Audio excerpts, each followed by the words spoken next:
What's up everyone? Marc Lobliner, TigerFitness.com, here with a little tutorial on time management. Now, time management is something that might either make or break you in the grand scheme of life, because at the end of the day, if you run out of time to do things, you're not going to get things done. Not getting things done leads to no gains. So we're going to work on making the greatest gains ever today. And first thing we're going to do is teach you how, at least in my opinion, one should manage their time. Now, I like to set things up into areas of importance. You know, you don't want to do unimportant things that take up your time, that just completely ruin what you're trying to do. So you want to prioritize most important to least important. It's like when you're writing an article. I took a writing for the mass media class, and essentially you start with the most important item, the thing you want people to read. People's attention span drops off. For example, a building gets bombed. Start with the building getting bombed. Don't start with the fact that they drove a Nissan Sentra. You know what I'm saying? So that's what we're trying to do here. We're trying to prioritize things. So let's look at the factors that play a role. I wrote down the two important ones real quick: family and business. Okay, those are two most important things in life, two most important things in the world. You need business because you need to pay your bills. You don't pay your bills, you're gonna be broke. And of course, family is the reason you're working in the first place, or to support yourself, or to support a future family. Regardless, whether you're your own family, that's important. So if you have kids, obviously you want to prioritize time with them. Now, you also have friends, okay? Friends. And of course, me time. Okay? And here's the thing. I'm writing at an angle. I'll have my shit set up soon. Here's the thing is that you want to also take into consideration what we all want, and that encompasses all of this: fitness. Okay, fitness is right here. Okay, fitness funnels into this. I do not believe that fitness needs to be on that list, because fitness is something that works within, that you work into your schedule. Don't let fitness dictate your life. Let it enhance your life. And that's what I've always said, of course, using bodybuilding as the word for fitness. So that's something that's very important. Now, there's two things that are fundamental here that cannot be taken away, and that's family and business. But you need to figure out where you draw the line, where business gets takes up too much time. You also got to figure out, hey, I understand you want to be with your kids and stuff, but in order to support them, you know, you can't have family take away too much from business. It's a delicate balance, okay? Also, me time. If you don't have me time, time with your boys, time with your friends, you're going to go crazy. However, unfortunately, when these two things get crazy, these are the things that have to go. Those are the things that you have to cut from. So here's the thing. I'm going to go into this thing, go into traveling. When you're doing each of these, be sure to focus on what you're doing. When you're having family time, that's one thing I've become really good at. Put the phone down and be sure to spend time with your kids, and spend time with your loved one, your spouse, your girlfriend, your boyfriend, your ferret, whatever it is you spend time with, to make it happen, okay? Don't be there like, okay, I'm checking my phone, Have devoted time, have focused time. Have you ever found if you're trying to finish work, finish a project, if you have focused time where you just focus on that, you're gonna get more work done? When I'm in my office, I have something called focus time. I put the headphones in, I listen to the hip hop music I like to listen to, and I get to work, okay? And I don't pick up phone calls. I will answer emails here and there. There are times I will shut down my email in order to finish projects where I won't have the notification coming up. So be sure to focus on what you're doing. Knowing when to say no. You know, sometimes you get asked to do projects, do this, do that. As an entrepreneur, you need to know sometimes you just can't budget that into your life. Now we're going to go into a standard day and how to structure it. Fitness, it's been shown that people who train in the morning are more likely to be adherent to stick to their program than somebody who trains in the evening. Reason being, during the day, by the time it hits 5 p.m., so many things could have gone on causing you to miss that evening session, or you could just be tired from the workday. If you wake up and you get dressed and your sole intention is to go to the gym, chances are you're gonna go to the gym and you're gonna make that happen. So what I recommend for career people, if you have a normal 9 to 5, is hitting that gym first thing, whenever you have to. You know, let's say it's 6 a.m. to get to work by 9 or whatever. Be sure to hit that gym, take breakfast with you, get breakfast at work, take a nice shake, take a meal replacement, whatever it may be, get that training in. Okay, from then on you go to work, you got your 9 to 5, okay? Say standard 9 to 6. Got lunch in between. Another time you can work out, a lot of offices allow it and they have a long enough lunch, is obviously lunchtime. And a lot of companies have a built-in fitness facility for people, so be sure to do that. Now, when you get home, a lot of people work from home. I personally am on call 24 hours a day as an entrepreneur. Being an entrepreneur is a little bit different where you don't really have off time. But then again, when I do have time with my kids, I spend time with my kids. That's my time. Nobody will interrupt that. Nobody will mess that up for me. So, nonetheless, you structure that time, you go to the gym, you get here. Now, everybody asks about meals. Now, during the day, there's a couple ways to do. For food, it's two ways.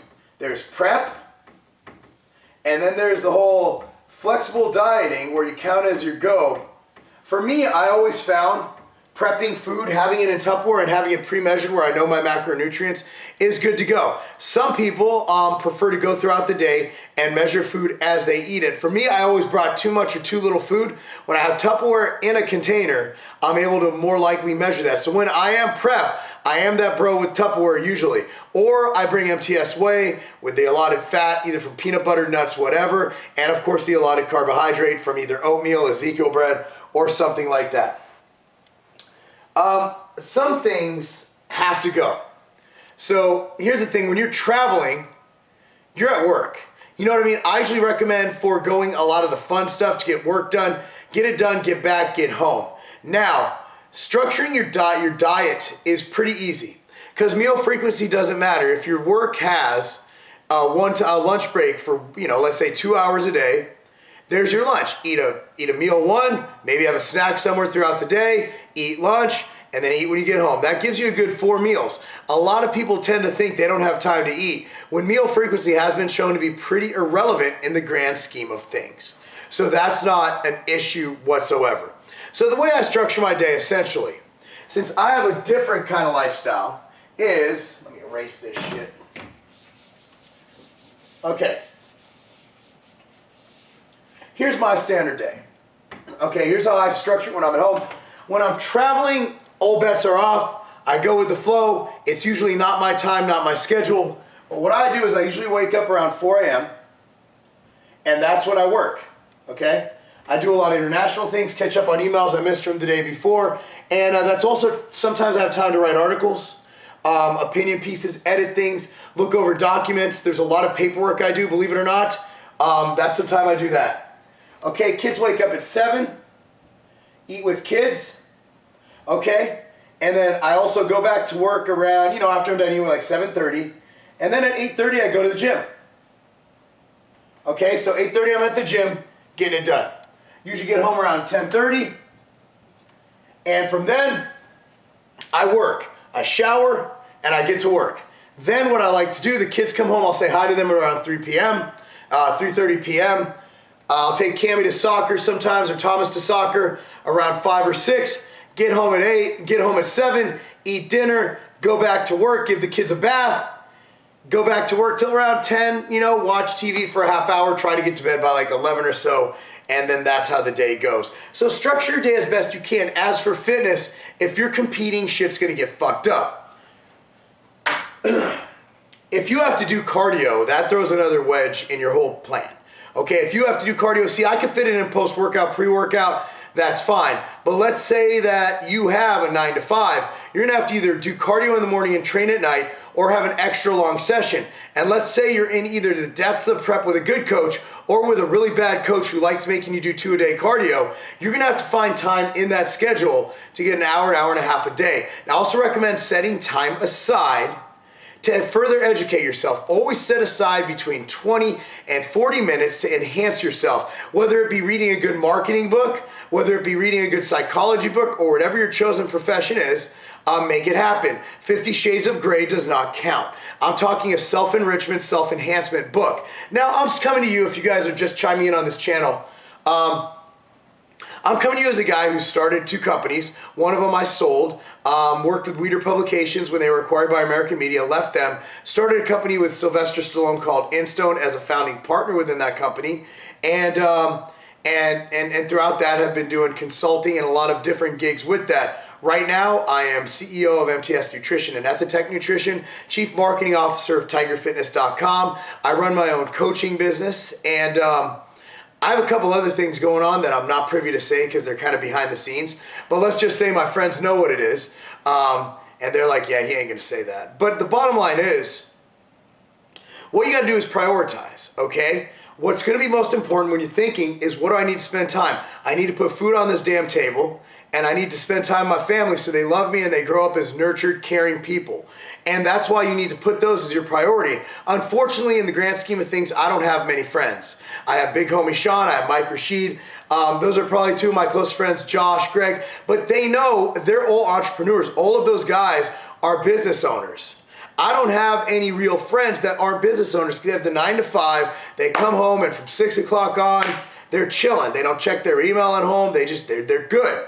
As entrepreneurs, we're a little different. So I actually emailed Greg and Josh the other day, and I apologize for being a bad friend. I texted them, and it's because I've been too busy. And they're like, bro, we know where you're coming from. Where a lot of people be like, that guy's just a dick.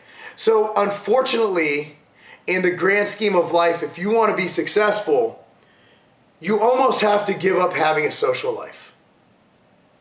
I know that sucks, but you almost have to do it. Thankfully, I've found people who are in like situations in life who understand and empathize with that and are able to be friends with me. However, you know, it's one of those things where if you're willing to be successful, you have to sacrifice. Sacrifice takes time. For instance, it's Saturday now. I was playing with my kid, put him to sleep. Now I'm doing this, and then I'm going to go hit the office. And then when my wife gets home, she took the other kids to the movies. I'm going to go get my training on because it's arm day. And that's how life goes. But again, if something came up, what would be the first to go? Would I give up time with my kid? Would I give up work? Or would I not go to the gym? I would definitely not go to the gym because the gym's not paying my bills. And that's what you guys have to realize. The gym will not pay your bills. The gym should work within your life. So if that means training 4 versus 6 days because the other 2 days shit came up and you couldn't make it happen, by all means do it. But you should be able, by adhering to the early morning training principle, to get it done. If you want to get it done, do it first thing in the morning. That's all I got to say. If you can do an evening, I prefer training later, but I train in the morning because it fits my schedule better. Make weight training work with you. Don't try to work with weight training. Don't let that shit take your life over. I appreciate you guys listening. Again, this is a bit weird seeing me stand up, but you can also do ab shots. Pow! Leg shots. Uh-oh. Oh, no, you can't see. See, I got it. I'm too tall. I'm Marc Lobliner. Tell your friends at bam.com. That's not a game.